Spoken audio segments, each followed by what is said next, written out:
Visakhapatnam north నియోజకవర్గం చాలా ఆసక్తికర రాజకీయాలకు వేదిక.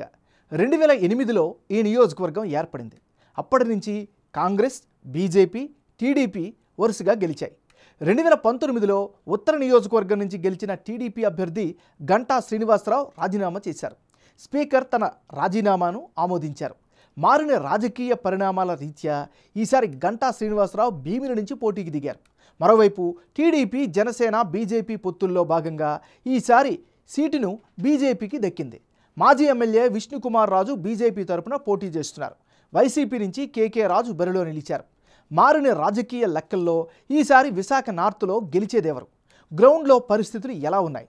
Big TV exclusive election survey 19:2లో వచ్చినటువంటి అంచనాలను ఇప్పుడు చూద్దాం. లేటెస్ట్ రిపోర్ట్ 19:2 సర్వే అంచనాలను చూసే ముందు ఈ ఏడాది ఫిబ్రవరి 12వ తారీఖున చేసిన 19:1 సర్వేలో విశాఖపట్నం ఉత్తర నియోజకవర్గంలో వచ్చినటువంటి అంచనాలు ఎలా ఉన్నాయో ఓసారి వెనక్కి వెళ్ళి గుర్తు చేసుకుందాం.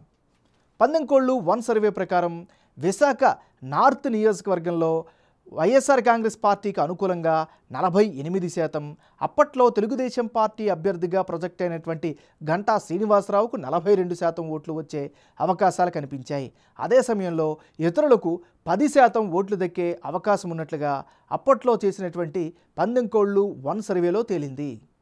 పూర్తి స్థాయిలో అభ్యర్థుల ఖరారు తర్వాత కీలకమైనటువంటి విశాఖపట్నం నార్త్ సెగ్మెంట్లో 19:2 సర్వేలో భాగంగా వచ్చినటువంటి అంచనాలను ఇప్పుడు ఒక్కసారి పరిశీలిద్దాం.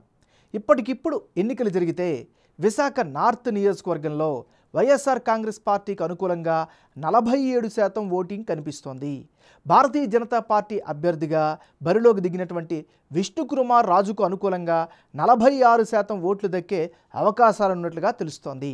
ఇతరులకు 7% ఓట్లు వచ్చే ఛాన్సెస్ ఉన్నట్లుగా 19:2 సర్వేలో తేలింది. ఈ రెండు సర్వేల మధ్య ఈ నియోజకవర్గంలో జనం యొక్క అభిప్రాయం ఎందుకు ఎలా మారింది? వైసీపీ, టీడీపీ అభ్యర్థుల్లో ఎవరికి ఎడ్జ్ పెరిగింది అన్నది ఇప్పుడు పరిశీలిద్దాం. విశాఖపట్నం నార్త్ సెగ్మెంట్లో 19:1 సర్వేలో భాగంగా వైసీపీ అభ్యర్థి కమ్మిల కన్నప్పరాజు ఉరఫ్ కేకే రాజుకు 48% ఓటు షేర్ వచ్చే ఛాన్స్ ఉందని తెలిస్తే, తాజా సర్వేలో 47% ఓట్లు వచ్చే అవకాశాలున్నట్లుగా తేలింది. అటు 19:1 సర్వే టైంలో విపక్షాల మధ్య పొత్తులు ఖరారు కాకపోవడంతో నాడు టీడీపీ అభ్యర్థిగా ప్రొజెక్ట్ అయిన గంటా శ్రీనివాసరావుకు 42% ఓటు షేర్ వచ్చే ఛాన్స్ ఉందని తెలిసింది. అయితే తాజాగా పొత్తులు కుదిరాక బీజేపీకి ఈ సీటు దక్కింది. ఇప్పుడు బరిలో ఉన్న విష్ణుకుమార్ రాజుకు 19:2 సర్వేలో 46% ఓటు షేర్ వచ్చే అవకాశాలు ఉన్నట్లుగా తెలుస్తోంది. ఇతరులకు గత సర్వేలో 10% ఓట్లు, తాజా సర్వేలో 7% ఓట్లు వచ్చే ఛాన్సెస్ ఉన్నాయి. అంటే ఓవరాల్గా విశాఖ ఉత్తర నియోజకవర్గంలో వైసీపీ, బీజేపీ మధ్య టఫ్ ఫైట్ కనిపిస్తోంది.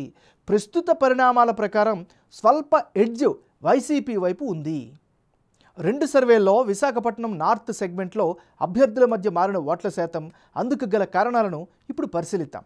ముందుగా ఈ నియోజకవర్గంలో జనంలో వైసీపీ అభ్యర్థి కేకే రాజుకు పాజిటివ్ ఇమేజ్ కంటిన్యూ అవుతోంది. అర్హులకు సంక్షేమ పథకాలు అందడం ఆ పార్టీకి ప్లస్ పాయింట్. పార్కుల అభివృద్ధి, సెంట్రల్ లైటింగ్ ఏర్పాటుపై నియోజకవర్గంలో సంతృప్తి వ్యక్తమవుతోంది. 8%గా ఉన్న ముస్లింల ఓట్లు వైసీపీ వైపు ఉండే ఛాన్సెస్ ఉన్నాయి. విపక్షాల కూటమి బీజేపీకి ప్లస్ అయ్యే అవకాశాలు కూడా ఉన్నాయి. 13%గా ఉన్న క్షత్రియ కమ్యూనిటీ ఓట్లు బీజేపీ వైపు ఉండే ఛాన్సెస్ ఉన్నాయి. ఓవరాల్గా ఇప్పటికిప్పుడు ఎన్నికలు జరిగితే విశాఖపట్నం నార్త్ నియోజకవర్గంలో వైసీపీ, బీజేపీ మధ్య టఫ్ ఫైట్ ఖాయంగా కనిపిస్తోంది. పోలింగ్ తేదీ నాటికి స్వింగ్ ఓటర్లే కీలకం కాబోతున్నారు. ప్రస్తుత పరిణామాల ప్రకారం వైసీపీకి స్వల్ప ఎడ్జ్ ఉన్నట్లు బిగ్ టీవీ ఎలక్షన్ సర్వేలో వెల్లడైంది.